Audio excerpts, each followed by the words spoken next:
का नाम है उल्फत, दिल की लगी का नाम उल्फत है, और उल्फत का है ये मतलब, और उल्फत का है ये मतलब। चुपके धीरे धीरे हंस हंस के जल जाना,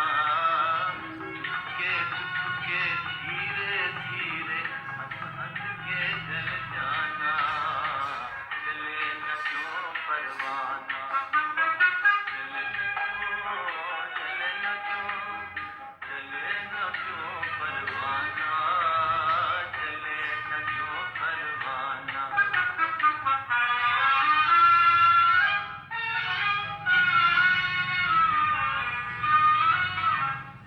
जलना है तो फिर जल जाए हो, जलना है तो फिर जल जाए, हुस्न के साँचे में ढल जाए, हुस्न के साँचे में ढल जाए।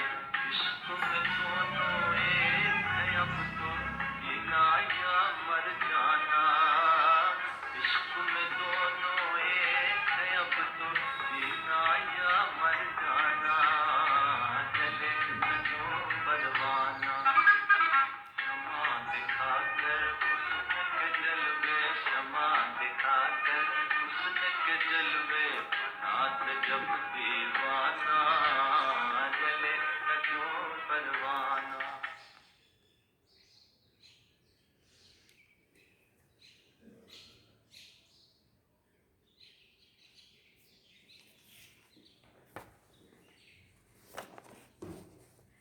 ओम शांति।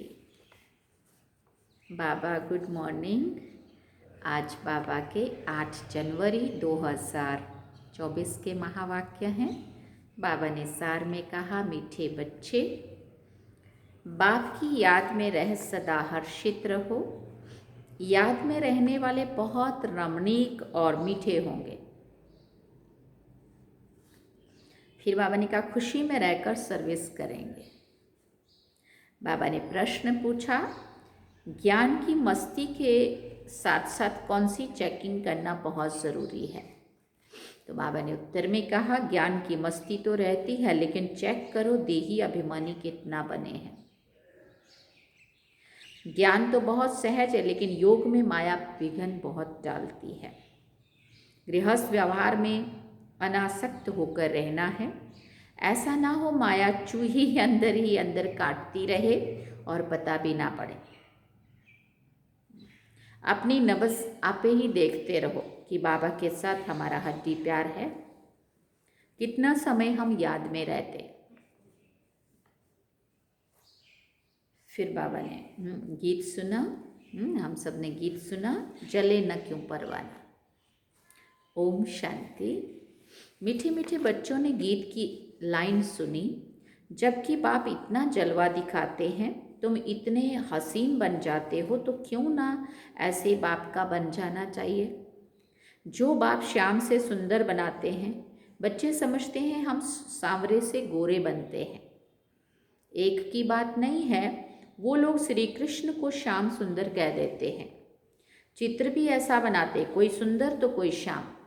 मनुष्य समझते नहीं है कि ये कैसे हो सकता है। सतयुग का प्रिंस श्री कृष्ण सांवरा हो ना सके। श्री कृष्ण के लिए तो सब कहते हैं, श्री कृष्ण जैसा बच्चा मिले, पति मिले, फिर वो श्याम कैसे हो सकता है। कुछ भी समझते नहीं है। श्री कृष्ण को श्याम क्यों बनाया है, कारण चाहिए। बाबा कहते ये जो दिखाते हैं सरप पर डांस किया, ऐसी बात तो हो ना सके। शास्त्रों में ऐसी ऐसी बातें सुन करके कह देते हैं। वास्तव में ऐसी कोई बातें हैं नहीं। जैसे चित्रों में दिखाते हैं शेषनाग की शैया पर नारायण बैठा है, ऐसी कोई सरप की शैया आदि होती नहीं है। इतने सैकड़ों मुख होते हैं क्या? अब उन चीज़ों का कुछ कुछ भाव अर्थ है जो वहाँ दिखाया हुआ है। उन्होंने स्थूल में दिखाई वो सारी चीज़ें। कैसे कैसे चित्र बैठकर बनाए हैं। उन्होंने विकारों पर विजय प्राप्त करी, इसलिए वो शेष नैया पे वो शेष शैया पे लाया हुआ दिखा दिया। आराम से लेटा है, मतलब विकारों को जीत लिया उन्होंने, उनको कोई असर नहीं पड़ रहा, वो कहीं से नहीं डस रहे हैं, इतने आराम से निश्चिंत होकर सो रहे हैं। मतलब उनका अर्थ है, ऐसा नहीं है कि वहाँ वो सच में से शेष नाग के ऊपर सो गए। बाबा कहते बाप समझाते हैं इसमें कुछ भी रखा नहीं है।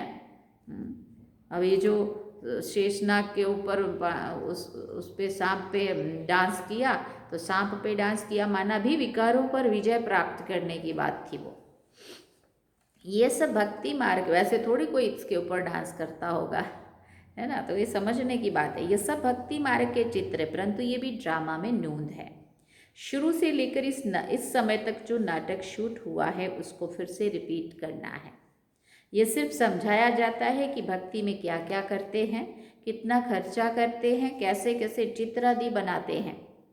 आगे जब ये सब देखते थे तो इतना वंडर नहीं खाते थे। अब जब बाप ने समझाया है तो बुद्धि में आता है बरोबर ये सब भक्ति मार्ग की बातें हैं।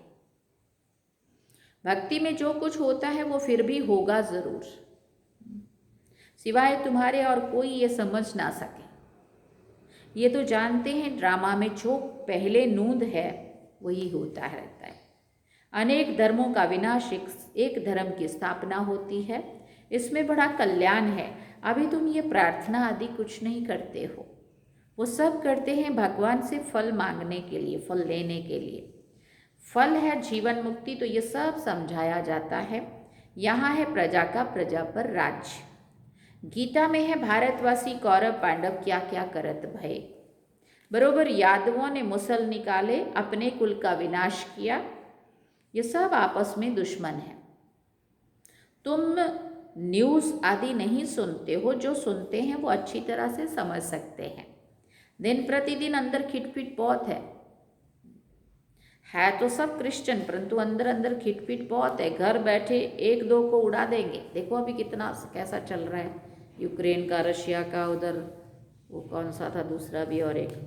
तो बाबा कहते तुम राजयोग सीख रहे हो तो राजाई करने के लिए पुरानी दुनिया की सफाई तो ज़रूर चाहिए ना। फिर नई दुनिया में सब कुछ नया होगा। 5 तत्व भी वहाँ सतो प्रधान होंगे। समुद्र की ताकत नहीं है जो उछल कर नुकसान कर दे। हाँ, बाबा ने कहा अभी तो 5 तत्व कितना नुकसान करते हैं। वहाँ सारी प्रकृति दासी हो जाएगी, इसलिए दुख की कोई बात नहीं है। ये भी बना बनाया ड्रामा का खेल है। स्वर्ग कहा जाता है सत्युग को। क्रिश्चियन लोग भी कहते हैं पहले पहले हेवन था। भारत अविनाशी खंड है। सिर्फ उन्हों को पता नहीं है कि हमको लिबरेट करने वाला बाप भारत में आता है। शिव जयंती भी मनाते हैं तो भी समझ नहीं सकते हैं। अभी तुम समझाते हो कि भारत में शिव जयंती मनाई जाती है। ज़रूर शिव बाबा ने भारत में आकर हेवन बनाया है, अब फिर से बना रहे हैं। जो प्रजा बनने वाले होंगे उन्हों की बुद्धि में कुछ भी बैठेगा नहीं।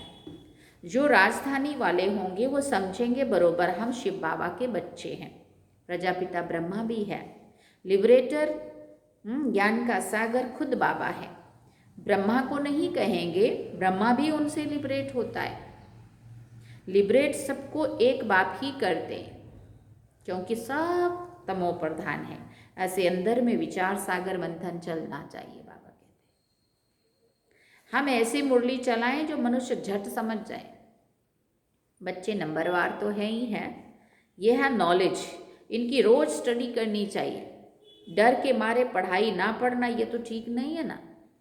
फिर कहेंगे कर्म बंधन है। देखो शुरू में कितने छूट कर आए, फिर कई चले भी गए। सिंध में बहुत बच्चियां आई, फिर हंगामे के कारण कितने दुश्मन बन पड़े।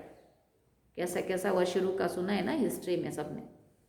पहले उन्हों को ज्ञान बहुत अच्छा लगता था, समझते थे इनको भगवान की देन मिली हुई है। अब भी ऐसे समझते हैं कि कोई शक्ति है, ये नहीं समझते हैं कि परमात्मा की प्रवेशता है। आजकल रिद्धि सिद्धि की ताकत भी बहुतों में है। गीता उठाकर सुनाते रहते हैं। बाबा कहते हैं ये सब भक्ति मार्ग की पुस्तकें हैं। ज्ञान का सागर तो मैं एक ही हूँ। मुझे ही भक्ति मार्ग में सब याद करते हैं। ड्रामा प्लान अनुसार ये भी ड्रामा में नोंद है, साक्षात्कार भी होते हैं, भक्ति मार्ग वालों को भी राजी करते हैं। ज्ञान नहीं उठाते तो उनके लिए भक्ति भी अच्छी, फिर भी मनुष्य सुधरते तो है ना। चोरी आदि नहीं करेंगे, भगवान का भजन करने वालों के लिए कभी भी उल्टी बातें नहीं करेंगे।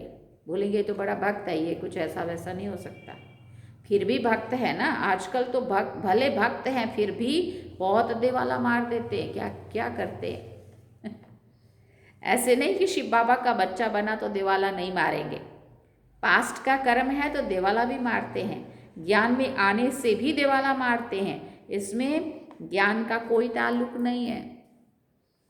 बाबा ने कहीं भी मुरली में नहीं कहा है तुम ऐसा करो, बाबा तो अच्छे ही काम करने सिखाते ना। अभी नहीं जो बीच में हुआ था वो आगरा वाला केस जो हुआ था, वो भाई ने कितना लाख रुपए ले लिया बहनों का, क्या क्या तो हुआ था।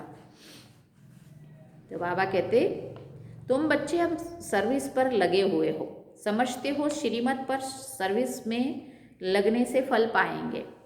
हमको सब कुछ वहाँ ट्रांसफ़र करना है, बैग बैगेज सब कुछ ट्रांसफ़र कर देना है।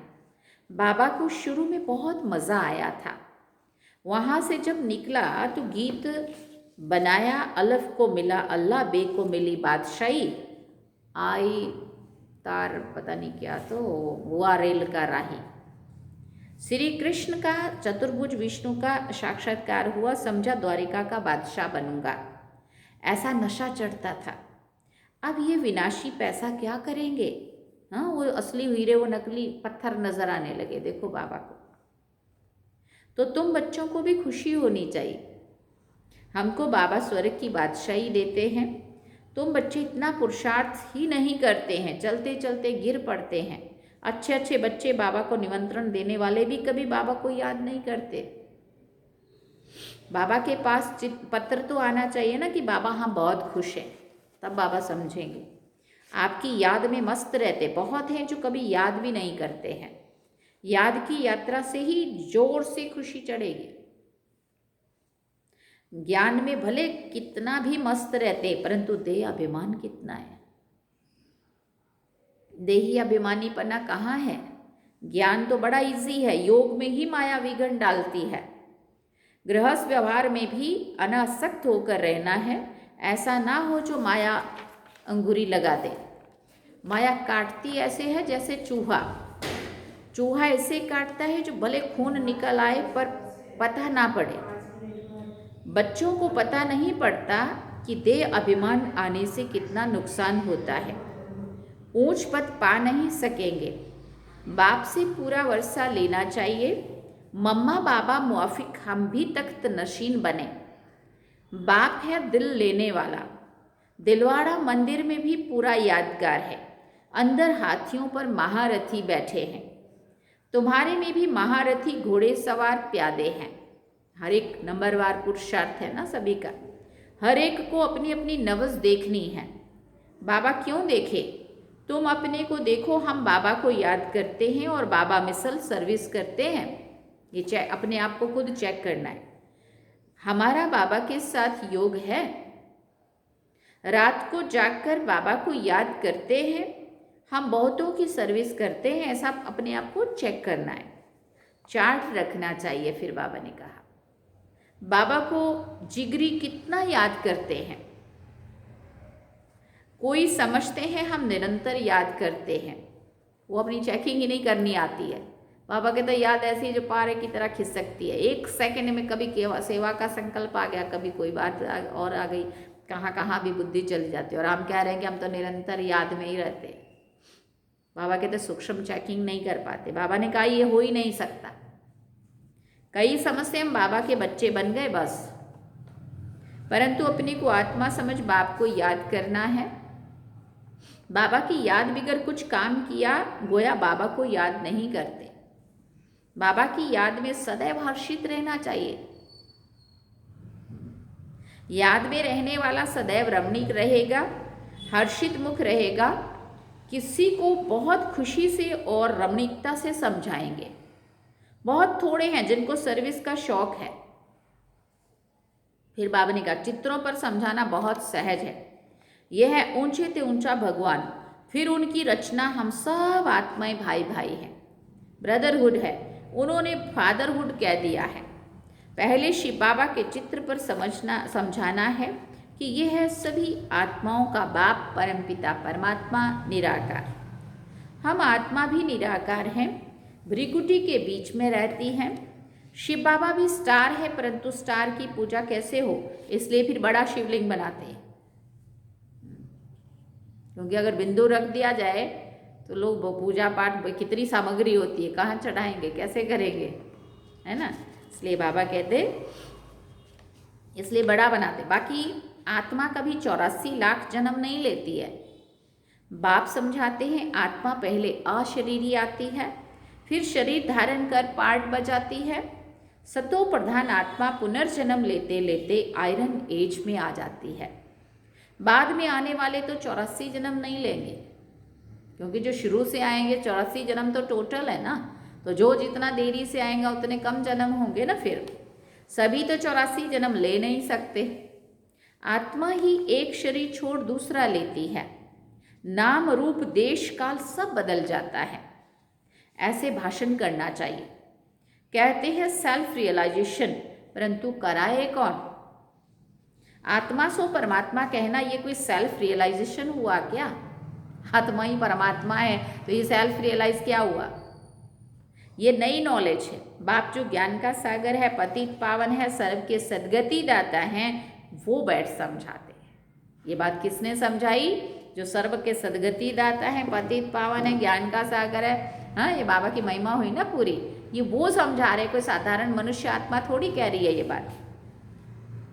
फिर उनकी खूब महिमा करो। उनकी महिमा सुनी, आत्मा का परिचय बताया, अब परमात्मा का भी बताते हैं। उनको कहा जाता है सभी आत्माओं का बाप। वो छोटा बड़ा हो ना सके। परमपिता परमात्मा माना सुप्रीम सोल, सर्वोच्च सोल परमपिता कहा जाता है। सोल माना आत्मा। परमात्मा तो परे परे रहने वाला है, वो पुनर्जन्म में नहीं आते हैं, इसलिए उनको परम पिता कहते हैं। इतनी छोटी आत्मा में भी पार्ट भरा हुआ है। पतित पावन भी उनको ही कहते हैं। फिर बाबा ने कहा उनका नाम हमेशा शिव बाबा है, सदा शिव। रुद्र बाबा नहीं है। भक्ति मार्ग में अनेक नाम रखे हैं। और फिर पता है गुजराती में क्या कहते हैं? हरि तारा नाम हजार कया नाम है लखवी कंकोत्री। हे भगवान तेरे हजारों नाम है, कौन से नाम से आपको पत्र लिखूं? हाँ, ऐसा बोलते हैं। तो बाबा कहते हैं सारे भक्ति मार्ग के रखे हुए नाम हैं, और जो बाबा ने कर्तव्य किए, जो बाबा के गुण हैं, वो गुणवाचक कर्तव्यवाचक बाबा ने जो भी किया। अगर सोमरस पिलाया तो सोमनाथ कह दिया, है ना, और कांटों से फूल बनाया तो बबूलनाथ कह दिया, है ना। ऐसे अलग अलग मतलब नाम हैं। तो बाबा कहते भक्ति मार्ग में अनेक नाम रखे हैं, उनको सभी याद करते हैं कि पतित पावन आकर पावन बनाओ। तो ज़रूर आना पड़े। वो आते तब हैं जब एक धर्म की स्थापना करनी होती है, कलयुग के एकदम अंत में। ऐसा नहीं है कि कभी भी आ जाए बीच में। आदि सनातन देवी देवता धर्म, अभी है कलयुग, ढेर मनुष्य हैं। सतयुग में बहुत थोड़े मनुष्य हैं। गाया भी हुआ है ब्रह्मा द्वारा स्थापना, शंकर द्वारा विनाश। गीता द्वारा ही आदि सनातन देवी देवता धर्म की स्थापना हुई थी। सिर्फ उनमें भी भूलकर श्री कृष्ण का नाम डाल दिया है। बाबा कहते हैं वो तो पुनर्जन्म में आने वाला है, मैं तो पुनर्जन्म रहित हूँ। तो अब जज करो कि परमपिता परमात्मा निराकार शिव है या श्री कृष्ण है। गीता का भगवान कौन है? बाबा पूछ रहे हैं कि ऐसा पूछो, उनको बोलो ऐसा कि अब जज करो कि गीता का भगवान श्री कृष्ण है या फिर निराकार शिव है। भगवान तो एक को कहा जाता है ना। फिर अगर इन बातों को कोई मानता नहीं है तो समझाना चाहिए, तो समझना चाहिए कि ये अपने कुल का ही नहीं है, अपने धर्म का ही नहीं है, सनातन धर्म का नहीं होगा, उसको ये बातें समझ नहीं आएंगी। सतयुग में आने वाला झट मानेगा और पुरुषार्थ करने में लग पड़ेगा। इतना भी डाउट नहीं होगा कि ये जो बोल रहे हैं सही बोल रहे हैं कि नहीं बोल रहे। मूल बात ही ये है, इसमें तुम्हारी विजय है। परंतु देही अभिमानी अवस्था कहाँ है? एक दो के नाम रूप में फंसते हैं। भक्ति मार्ग में भी कहते हैं परवात ही पार ब्रह्म में रहने वाले परमात्मा की, बाकी डर किसका। बहुत हिम्मत चाहिए। फिर बाबा ने कहा बहुत हिम्मत चाहिए। भाषण करने वालों को आत्मा का ज्ञान बहुत मस्ती से देना चाहिए। फिर परमात्मा किसको कहा जाता है इस पर भी समझाना चाहिए।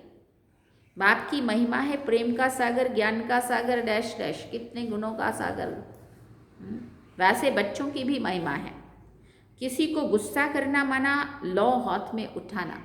बाबा प्यार का सागर है और बाबा हमें सिखाता है कि तुम्हें प्यार के मास्टर प्यार का सागर बनना है ना, बाबा जैसा बनना है ना अपने को भी। तो गुण हमारे में भी होना चाहिए। बाबा कहते किसी को भी समझो तुम गुस्से से समझाना चाहते हो तो समझो तुम लॉ अपने हाथ में उठा रहे हो, क्योंकि बाबा ने तो ये श्रीमत नहीं दी है कि तुम गुस्सा करके किसी को समझाओ। बाबा ने कहा किसी को गुस्सा करना मना, लॉ अपने हाथ में उठाना। बाबा कितना मीठा है।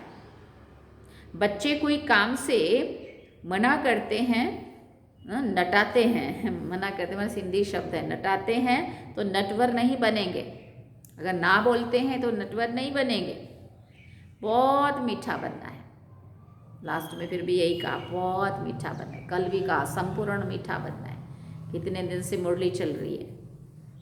अच्छा, मीठे मीठे सिकिल दे बच्चों प्रति माता पिता बाप दादा का याद प्यार और गुड मॉर्निंग। रूहानी बाप की रूहानी बच्चों को नमस्ते।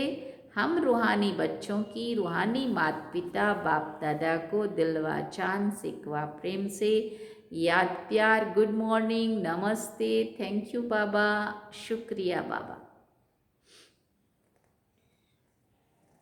अब धारणा के लिए मुख्य सार है। पहला पॉइंट, अपना बैग बैगेज सब ट्रांसफर कर बहुत खुशी और मस्ती में रहना है। सुना, मम्मा बाबा समान तख्त नशीन बनना है, जिगरी याद में रहना है। दूसरा पॉइंट, किसी के डर से पढ़ाई कभी नहीं छोड़नी है, याद से अपने कर्म बंधन हल्के करने हैं, कभी क्रोध में आकर लौ हाथ में नहीं उठाना है, किसी सेवा में ना नहीं करनी है। ना करेंगे तो नटवर नहीं बनेंगे, वो है ऊपर बाबा ने कहा ना। वरदान में बाबा ने कहा रॉयल और सिंपल दोनों के बैलेंस से कार्य करने वाले ब्रह्मा बाप समान भव। रॉयल भी बनना है और सिंपल भी रहना है, दोनों ही चीज़, उन दोनों का बैलेंस से कार्य करने वाले ब्रह्मा बाप समान भव। जैसे ब्रह्मा बाप साधारण रहे, ना बहुत ऊंचा ना बहुत नीचा। ऐसे ही रहेंगे तो भी कोई नहीं मानेगा ये भगवान के बच्चे। तो साफ सुथरे भी होने चाहिए, रॉयल्टी से भी रहने चाहिए, है ना, परंतु इतने भी हाई फाई नहीं दिखने चाहिए। तो ये तो बहुत बहस फैशनेबल है, ये तो दुनिया जैसे लौकिक दुनिया जैसे दे भान अभिमान में, है ना। तो ना बहुत ऊंचा तो ना बहुत नीचा, साफ सुथरे भी रहना है, रॉयल भी रहना है, बढ़िया सेट होके भी रहना है, परंतु दुनिया जैसा फैशन नहीं लगना चाहिए। जैसे बाप साधारण रहे, ना बहुत ऊंचा ना बहुत नीचा। ब्राह्मणों का आदि से अब तक का नियम है, ना बिल्कुल सादा हो और ना ही बहुत रॉयल हो, बीच का होना चाहिए। अभी साधन बहुत है, साधन देने वाले भी हैं, फिर भी कोई भी कार्य करो तो बीच का करो। ऐसे कोई ना कहे कि यहाँ तो राजा ही ठाठ हो गया है। सुना, क्योंकि फिर लोग जैसा देखते हैं तो सर्विस के बदले डिसर्विस भी होती है कई बार। जितना सिंपल उतना रॉयल, दोनों का बैलेंस हो।